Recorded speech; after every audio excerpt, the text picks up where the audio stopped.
Hey folks, so today I want to look at trying to emulate the Leica Q2 monochrome look.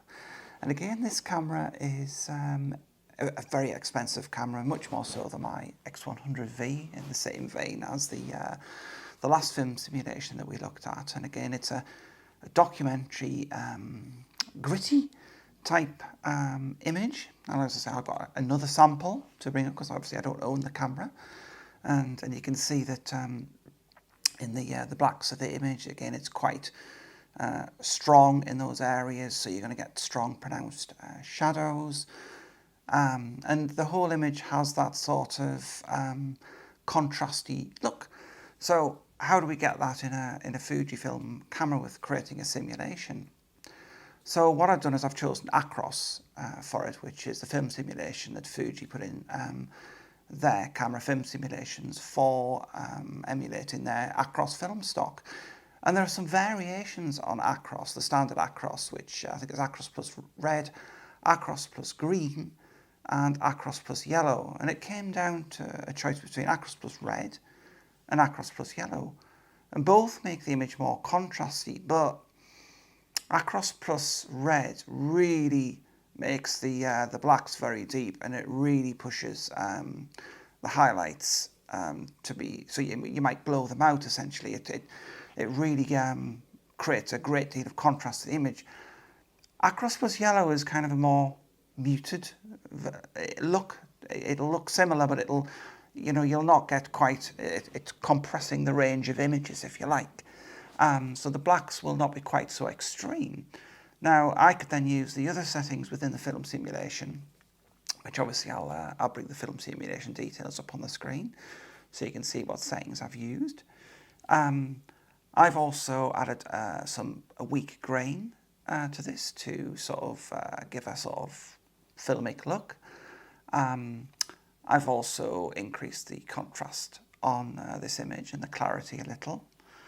But the main thing I've done is I've just brought the highlights down a little bit, and I've really brought the shadows, again I've deepened the shadows because I want to have very strong shadows still.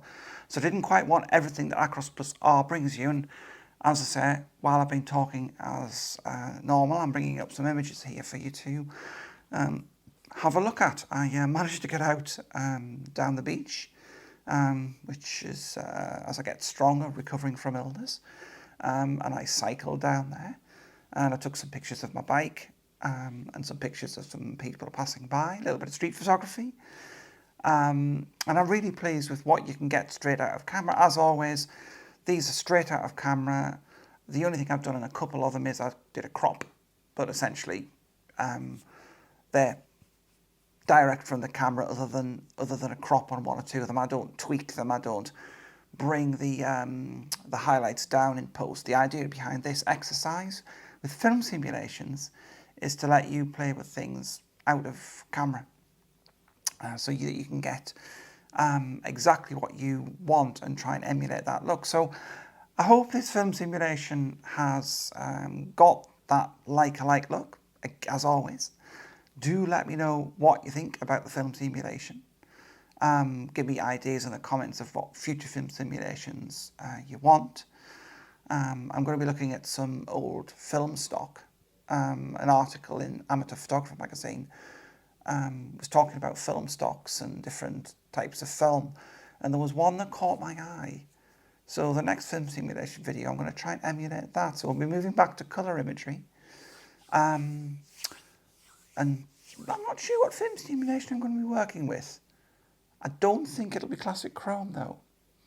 But what film simulation will it be? So keep an eye out for that one coming in the next couple of weeks. And I hope you enjoyed this little film simulation, as always.